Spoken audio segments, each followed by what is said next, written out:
शहीद भीम सैनिक सोमनाथ सूर्यवंशी याचा न्यायालयीन कोठडीमध्ये मृत्यू झालाय आणि महाराष्ट्रभर ही बातमी पसरली, संताप व्यक्त होतोय.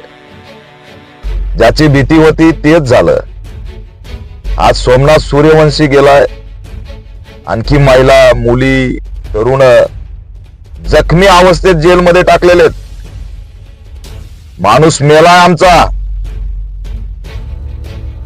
काय अवस्था करून टाकली तुम्ही. यामध्ये पोस्टमॉर्टम रिपोर्ट नंतर त्याच्यामध्ये महाराष्ट्रात आम्ही ही मोठी भूमिका घेऊ. वकिली शिकणारा सूर्यवंशी दंगलखोर कसा असेल. वकिली शिकणारा सूर्यवंशी दगड मारणार आहे. लॉचं शिक्षण घेणाऱ्या सूर्यवंशीला जाणीव होती की संविधान जर नसेल तर